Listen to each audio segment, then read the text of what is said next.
Okay, good evening students.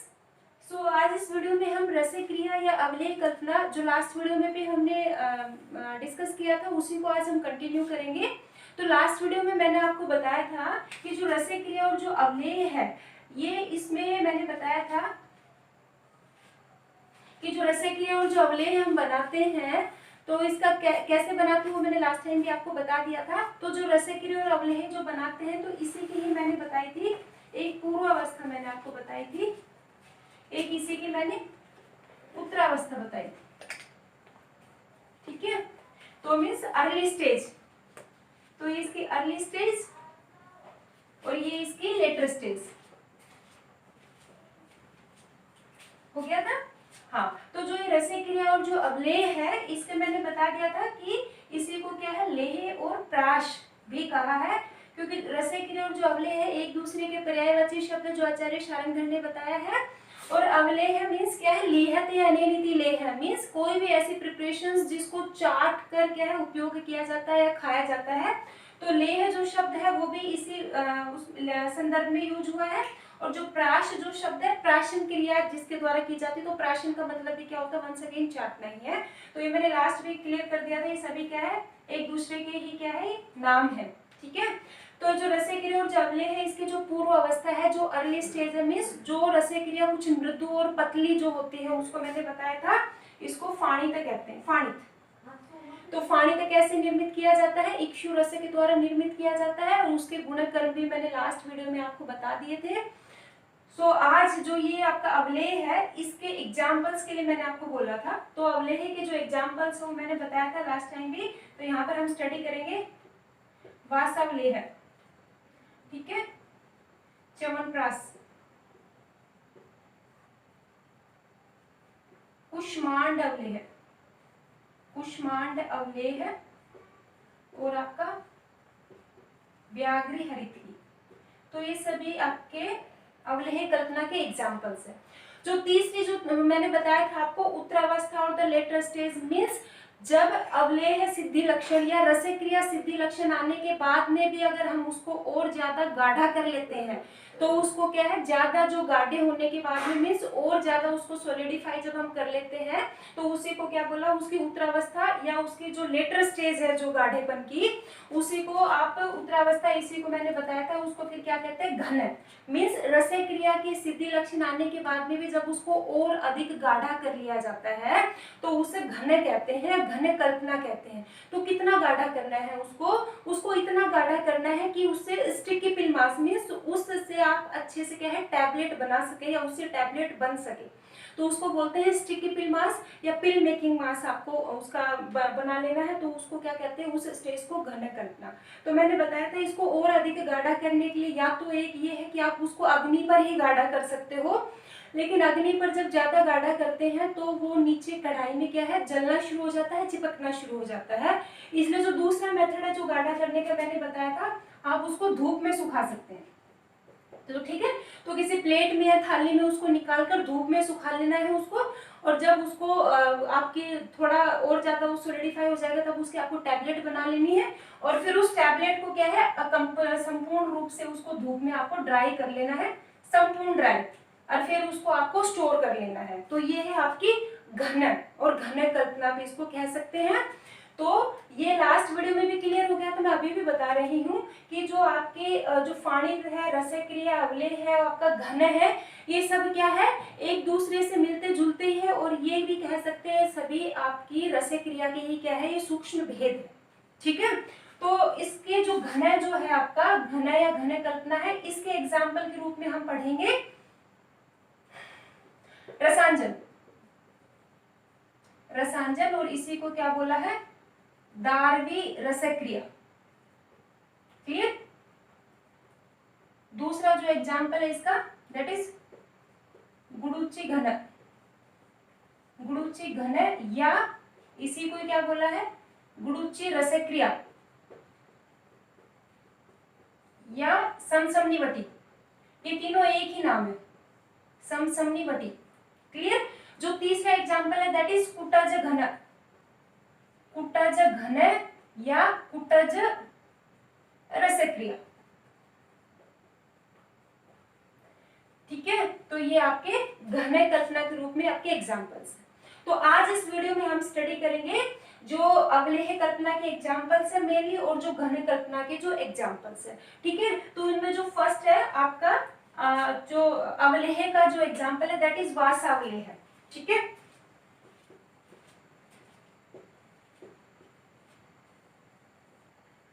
ठीक है, तो वासावलेह का रेफरेंस क्या है सबसे पहले ये बता दूं मैं आपको। तो वासावलेह का reference is from the Bhaishajya Ratnavali कार्स प्रकरण। ठीक है, दूसरा इसमें है कि इसका घटक द्रव्य,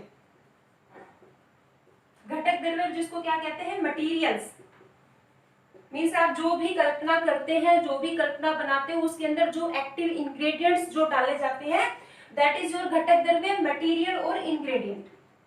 क्लियर? तो इसके अगर इंग्रेडिएंट है तो फर्स्ट है उसमें वासास्वरस। तो वासास्वरस दैट इज 1 प्रस्थ आपको लेना है। तो 1 प्रस्थ कितना हो गया, 768 ग्राम।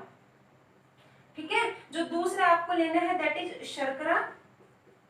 तो शर्करा आपको लेनी है 8 पल। थर्ड इज द शहद, शहद भी आपको 8 पल लेना है। ठीक है, उसके बाद में है पिपली,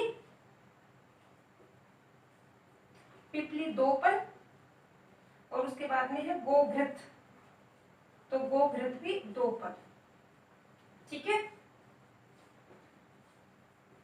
तो ये आपका जो वासावलेह है उसका एक्टिव कंपोजिशन है, जो जो उसके अंदर मटेरियल्स डाले जाते हैं और कितने प्रमाण में डाले जाते हैं। ठीक है, उसके बाद है घटक द्रव्य के बाद में जो थर्ड जो पॉइंट है दैट इज निर्माण विधि। तो निर्माण विधि मैंने अवलेह की निर्माण जो सामान्य निर्माण विधि है मैंने लास्ट वीडियो में भी आपको बता दिया था कि क्या करना है कि जो सबसे पहले जो वासा जो स्वरस है, वासा स्वरस के साथ में शर्करा और चीनी डालकर पहले सबसे पहले चाशनी तैयार करनी है। चाशनी जैसे ही तैयार हो जाएगी उसको नीचे उतारना है, और उसके अंदर जो पिपली है इस पिपली का चूर्ण और गोघृत 2-2 पल आपको उसमें मिलाना है। और उसके बाद में अच्छे प्रकार से मिलने के बाद में जब सॉल्यूशन पूरा ठंडा हो जाएगा, ठंडा होने के बाद में उसको क्या करना है, आपको 8 पल उसमें शहद मिलाना है और उसको सुरक्षित रख लेना है। तो ये आपका वासा अवलेह है। ठीक है, अब जो ये वासा अवलेह तीसरा पॉइंट हो गया निर्माण विधि। ओके, जो फोर्थ जो पॉइंट है जो वासावलेह आपने बना लिया है इसकी मात्रा क्या है। तो वासावलेह की जो मात्रा है दैट इज 6 to 12 ग्राम्स, ये इसकी मात्रा है। अनुपान, तो अनुपान इसका दुग्ध, उसके बाद में है इसका उपयोग। क्लियर? उपयोग तो मीन्स इसका जो थेरेपेटिक यूजेस है आपका वासावलेह का या उपयोग है, तो मीन्स कौन कौन सी व्याधि में उपयोगी है। तो इसके उपयोग में है फर्स्ट ऑफ ऑल तो कास, और कास में भी स्पेशली जो आपका दारुण कास है, जो क्रोनिक जो कफ है, उसके साथ में राज्य अक्षमा दैट इज ट्यूबरक्लोसिस, उसके साथ में आपका पार्श्वशूल, आपका हृदय शूल और ज्वर। तो यहाँ पर ये आपका जो वासावलेह है दैट इज इंडिकेटेड या उपयोग किया जाता है। ठीक है, तो आयुर्वेद आपकी स्पेशली जो भैषज कल्पना में जो भी कल्पना आप बना रहे हो, जो भी प्रिपरेशन आप बना रहे हो, तो उसको इसी ही पैटर्न में आपको बनाना है कि फर्स्ट ऑफ ऑल तो आपका उसका रेफरेंस लिखना है। मीन्स जो कल्पना आप बनाने जा रहे हो आयुर्वेदिक टेक्स्ट में, आयुर्वेदिक जो आपके ग्रंथ है उसमें उसका रेफरेंस कहाँ पर है, मीन्स उस कल्पना को कहाँ पर वर्णित किया गया है। दूसरा उसके अंदर घटक द्रव्य, मीन्स उसके अंदर जो जो मटेरियल्स और आपने इंग्रेडिएंट्स डाले हैं उनका नाम और कितनी मात्रा में डाले हैं। ठीक है, जो तीसरा पॉइंट है वो निर्माण विधि है, मीन्स उसको आपको कैसे बनाना है, निर्माण विधि। जो फोर्थ जो पॉइंट है उसकी मात्रा, जो फिफ्थ पॉइंट है दैट इज अनुपान, और जो लास्ट जो पॉइंट है दैट इज उपयोग, मीन्स जो कल्पना आपने बनाई है वो कहाँ कहाँ पर उपयोगी है। और इसके साथ में एक पॉइंट और रह गया आपका दैट इज इक्विपमेंट्स, और आप क्या कह सकते हो, साधन। ठीक है, साधन और उपकरण। तो ये भी एक पॉइंट ऐड करना है उसमें कि जो आप प्रिपरेशन बना रहे हो उसके लिए आप कौन कौन से साधन यूज कर रहे हो, कौन कौन से उपकरण आप यूज कर रहे हो, उनको अदर वर्ड्स आप क्या कह सकते हो, इक्विपमेंट्स आप कौन कौन से उपयोग कर रहे हो। तो कोई भी प्रिपरेशन आने तो उसको आपको इसी पैटर्न में लिखना है और इसी पैटर्न में उसको आपको याद करना है। Clear? So this is your वासावलेह।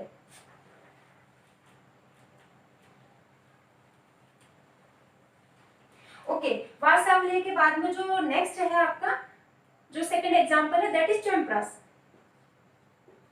Chyawanprash, तो च्यवनप्राश का जो फर्स्ट ऑफ ऑल रेफरेंस है that is from the Charak Chikitsa Sthana. तो चरक चिकित्सा स्थान के फर्स्ट चैप्टर में क्या है आपका जो च्यवनप्राश है उसका वर्णन किया गया है। उसके बाद में जो नेक्स्ट है वो है इसके घटक द्रव्य। ठीक है, तो जो च्यवनप्राश के जो घटक द्रव्य है वो कुल 48 इंग्रेडिएंट्स है च्यवनप्राश में, जो आप स्क्रीन पर देख सकते हैं। तो यहाँ पर हर एक द्रव्य का नाम और उसको कितनी मात्रा में आपको लेना है वो सब आपके स्क्रीन पर है। आप यहाँ से उसका स्क्रीनशॉट भी ले सकते हो और सभी आप उसकी मात्रा आप अच्छे से यहाँ पर देख सकते हैं। ठीक है, ओके, सो घटक द्रव्य हो गए टोटल 48। ओके, उसके बाद है घटक द्रव्य के बाद में नेक्स्ट है इसकी निर्माण विधि। तो जो च्यवनप्राश की जो निर्माण विधि है वो कुछ यूनिक है, कुछ स्पेसिफिक है। तो क्या करना है, कैसे आप प्रोसीड करेंगे उसको। तो सबसे पहले आपने देखा है अभी जो 48 इंग्रेडिएंट्स की जो आपने लिस्ट देखी है उसमें 37 नंबर पर क्या है, आंवले, आंवलक की है। कितनी आंवलक की लेनी है आपको, 500 नग। ठीक है, आपने देखा है अभी। तो 500 नग मीन्स कितनी, तो 500 नग मीन्स आपको आंवले को काउंट करना है और काउंट करके 500 आंवले आपको लेना मीन्स द नंबर ऑफ आंवलक की शुड बी 500 इन नंबर्स। ठीक है, तो कैसे आंवले लेने हैं आपको, मीडियम साइज्ड अच्छे से पके हुए आंवले आपको 500 गिनकर ले लेने हैं आपको, दैट इज 500 नग। क्लियर। अब क्या करना है, इसको जो आपने आंवले ले ली है इसको पोटली का बनाना है, इसको पोटली। ठीक है, किसी भी कपड़े में इसको पोटली बना लेनी है आपको। फिर नेक्स्ट स्टेप क्या करेंगे, पोटली बनाने के बाद में आपको क्वाथ का निर्माण करना है। तो जो घटक द्रव्य की आपने लिस्ट देखी है तो इसमें जो 1 से 36 नंबर के जो घटक द्रव्य है इन सभी का क्या करना है आपको, यवकुट चूर्ण, सभी का यवकुट चूर्ण बना लेना है। यवकुट चूर्ण बनाकर इसका क्या करना है, एक द्रोण आपको जल लेना है। तो एक द्रोण means how much, that is 12.288 litre. ठीक है, इतना आपको जल ले लेना है और जितने भी 1 से 36 नंबर तक जो घटक द्रव्य है उनका जो यवकुट चूर्ण है इतने पानी के साथ में लेकर आपको मंदाग्नि पर उसका क्वाथ बनाना है। ठीक है, क्वाथ कितना बनाना है, कैसे बनाना है, आपको क्वाथ बनाने की सामान्य विधि आपको पता है, नहीं पता तो आप क्वाथ कल्पना के वीडियो देख सकते हैं। तो इसका जो आपने क्वाथ बनाना है कितना, रिड्यूस्ड अप टू 1/4 और चतुर्थांश। ठीक है, चतुर्थांश शेष उसका क्वाथ बनाना है। तो इसका चतुर्थांश कितना हो गया, 3.072 लीटर।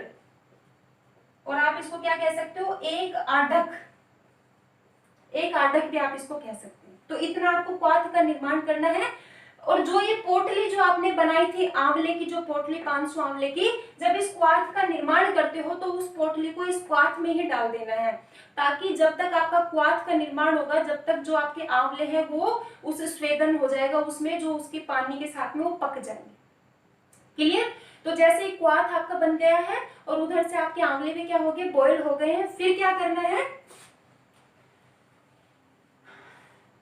आंवले की जो पोटली है उसको बाहर निकालना है और जो आंवले है उसको आपको पोटली को खोलकर और उसके जो अंदर की जो गुठली है उस गुठली को निकाल लेना है। और जो आपका पल्प जो रहेगा, जो गुद्दा है, उस गुद्दे को क्या करना है, किसी भी छलनी के ऊपर अच्छी प्रकार से उसको घिसना है, रगड़ना है। उससे क्या होगा कि उसके जो फाइब्रस जो कंटेंट्स है वो सब सेपरेट हो जाएंगे और अच्छी सी उसकी क्या है, पिस्टी बन जाएगी, उसकी पिस्टी। ठीक है, और उधर जो क्वाथ बन गया है उस क्वाथ को क्या करेंगे, आप छान कर रख लेंगे। इतना काम हो गया। अब उसके बाद क्या करेंगे, इधर से आपका क्वाथ बन गया, ठीक है, और इधर से आपने जो आंवले हैं उसके पल्प की आपने पिस्टी बना ली, पिस्टी। फिर क्या करेंगे, जो एक क्वाथ जो बन गया है इस क्वाथ के अंदर 50 पल्प आपको क्या मिलानी, शर्करा और चीनी। ठीक है, दैट इज 2.400 kg और किलोग्राम। ये आपका 50 पल्प आपकी चीनी है। तो ये क्या करना है, इस क्वाथ में मिलानी है और इस क्वाथ में मिलाकर चाशनी बनानी है। ठीक है, तो एक तरफ तो आपकी चाशनी बनेगी, दूसरी तरफ क्या करनी है, जो ये पिस्टी है इस पिस्टी को क्या करना है, आपके घटक द्रव्यों की लिस्ट में है 6 पल गोघृत और 6 पल आपका है तिलतैल। ठीक है, तो इस पिस्टी को क्या करना है, 6 पल गोघृत और 6 पल तिलतैल के साथ किसी कढ़ाई में उसको क्या करना है, फ्राई करना है, भूनना है।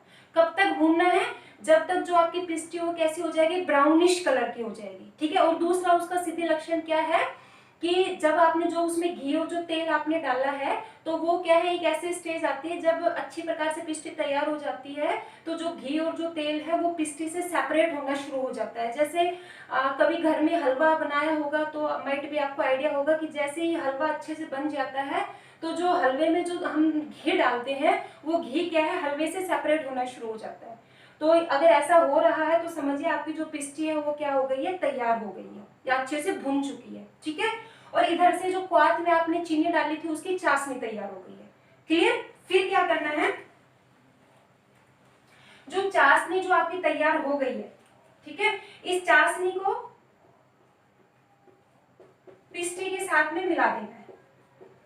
क्लियर। और मिलाकर इसको क्या करना है, अच्छी प्रकार से अच्छी तरह उसको अग्नि पर ही क्या करना है, गरम करना है, गरम करते रहना है उसको।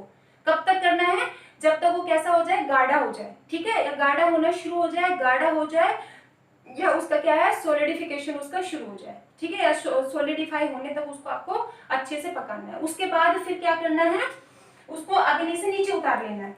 ठीक है, और अग्नि से नीचे उतार कर जो आपके लास्ट के जो प्रक्षेप द्रव्य है, ठीक है, उन प्रक्षेप द्रव्यों का, प्रक्षेप द्रव्य का चूर्ण मीन्स जो प्रक्षेप द्रव्य है उनका आपको उसमें चूर्ण आपको उसमें मिलाना है। प्रक्षेप द्रव्य नंबर 43 to 48, तो ये आपको क्या है, उसमें अच्छे से प्रक्षेप द्रव्य सूक्ष्म करके उसमें आपको मिला देना। क्लियर।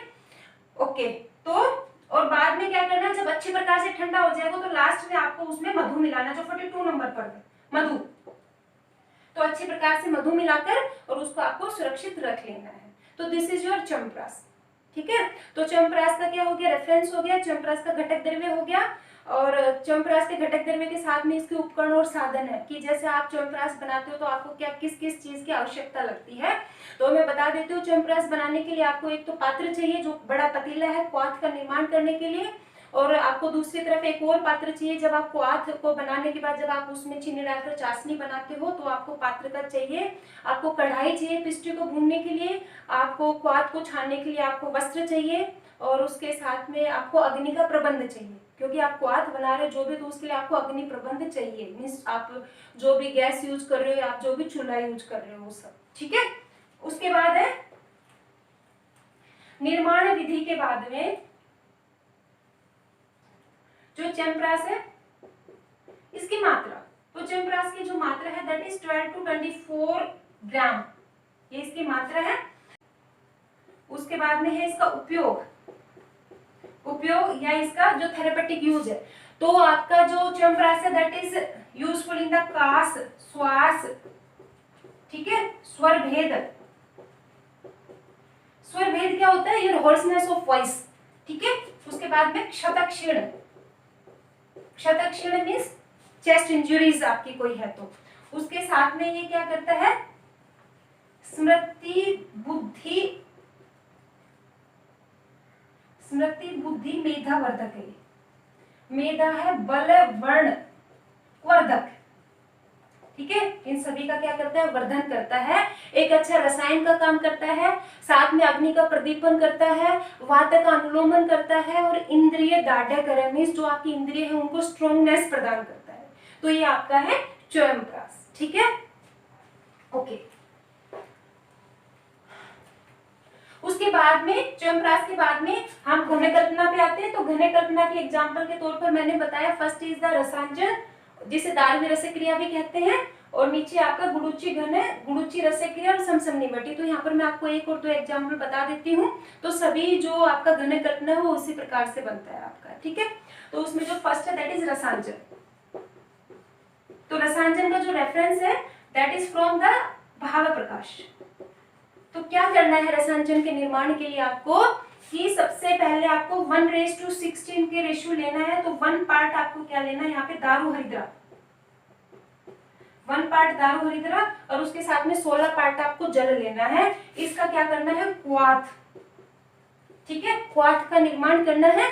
क्वाथ का निर्माण करके क्या करना है, जो क्वाथ जो बन गया आपका, जितना क्वाथ आपने बनाया है उस क्वाथ का इक्वल आपको गोदुग्ध मिलाना है उसमें, गोदुग्ध, क्लियर, गोदुग्ध। और गोदुग्ध मिलाकर उसको क्या करना है, आपको अग्नि पर पुनः पकाकर उसको गाढ़ा कर लेना है, गाढ़ा, ठीक है, गाढ़ा हो गया। फिर इस गाढ़े को क्या करना है, धूप में रखकर और ज्यादा गाढ़ा कर लेना है इसको, क्योंकि कढ़ाई पर बहुत ज्यादा अगर आप गाढ़ा करने की कोशिश करेंगे तो नीचे क्या है, जलना शुरू हो जाता है, चिपकना शुरू हो जाता है।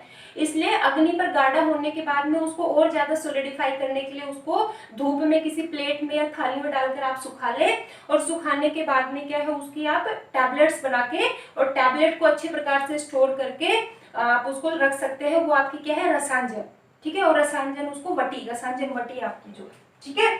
तो यहाँ पर जो ये गोदुग्ध मिलाया है, तो यहाँ पर आयुर्वेद प्रकाश ने कहा है कि यहाँ पर गोदुग्ध की जगह आपको अजादुग्ध मिलाना है, अजादुग्ध, क्लियर। तो गोदुग्ध तो कितना मिलाना है, इक्वल टू क्वाथ, लेकिन जो अजादुग्ध है वो क्वाथ से 1/4 मिलाना है, मीन्स क्वाथ से चौथाई हिस्सा आपको क्या है, अजादुग्ध मिलाकर पाक करना है। तो ये है आपका रसांजन, क्लियर, ओके। अब जो ये रसांजन है इसके गुणधर्म क्या है, तो जो रसांजन है ये क्या है, एक तो तिक्त कटु रसात्मक है, उष्ण वीर्यात्मक है, उष्ण वीर्यात्मक, क्लियर। और स्पेशली क्या करता है, आपके नेत्र रोग, स्पेशली नेत्र रोग नाशक है, और आपका जो व्रण दोष है, व्रण दोष नाशक, ठीक है। और इस पे ये साथ ही क्या करता है, रक्तातिसार है, रक्तसार, और जो आपका रक्तातिसार है रक्त आर्श के अंदर क्या है, ये उपयोगी है आपका रसांजन, क्लियर, ओके। जो नेक्स्ट है दैट इज गुडुचि घन और गुडुचि रसक्रिया और समसमनिवटी, तीनों इसी के ही नाम है ये। तो यहाँ पर इसका कैसे निर्माण करेंगे, तो इसके निर्माण के लिए वंस अगेन क्या है आपको, कि पहले क्या करना है, सर्वप्रथम आपको गुडुचि लेंगे, गुडुचि। तो गुडुचि का जो यूजफुल पार्ट है दैट इज कांड, तो गुडुचि का आपको कांड लेकर उसको छोटे छोटे क्या है, टुकड़े में आपको काट लेना है, और उसको फिर थोड़ा सा कूट लेना है, और कूट कर उसको 4 टाइम्स वाटर के साथ, मतलब रेशियो विल बी 1:4, क्लियर, इतना आपको जल लेना है, और क्वाथ बनाना है उसका कितना, चतुर्थांश, क्वाथ बन गया। फिर क्या करना है, इस क्वाथ को बनने के बाद में इस क्वाथ को वापस अग्नि पर क्या करना है, हीट करके इसको गाढ़ा कर लेना, ठीक है, गाढ़ा कर लेना है। और फिर गाढ़ा हो जाएगा, उसके बाद में उसको वंस अगेन किसी प्लेट में या थाली में उसको निकालकर और धूप में आप सुखा लेंगे उसको, ठीक है। और जब वो कुछ सूख जाएगा, कुछ घट हो जाएगा जब वो, तब उसकी आप टैबलेट्स बना लेंगे, और टैबलेट बनाकर उसको क्या है, अच्छी प्रकार से सुखाकर स्टोर कर लेंगे। तो इसी को ये क्या बोल रहा है, गुडुचि घन, गुडुचि घनवटी, गुडुचि रसक्रिया, और आचार्य यादव जी ने इसे क्या बोला है, समसमनिवटी भी बोला है इसको, ठीक है। तो ये आपकी ये है गुडुचि घनवटी, ओके। इसकी जो मात्रा है दैट इज 500 मिलीग्राम, ठीक है। उपयोग क्या है इसका, इसका उपयोग है ज्वर, और स्पेशली जीर्ण ज्वर, जीर्ण ज्वर और वात रक्त, ये क्या है कुछ इसके उपयोग, ठीक है। और ऐसे ही क्या है, कुटज घन है, और द कुटज रसक्रिया क्या है, इसी मेथड से ही बनाते हैं। तो विद दिस आपकी जो भी रसक्रिया का जो टोटल एस्पेक्ट है वो क्या है, इसी के साथ में यहाँ पर फिनिश कर रहे हैं, ठीक है। सो इसमें आप अच्छे से एक बार देखना है, इंपॉर्टेंट है, इसमें कोई ना कोई प्रिपरेशन 5 मार्क्स के लिए पूछी जाती है। तो जो भी प्रिपरेशन अगर एग्जाम में पूछते हैं तो इसी ही पैटर्न से लिखनी है जो मैंने आपको बताई। Okay, thank you.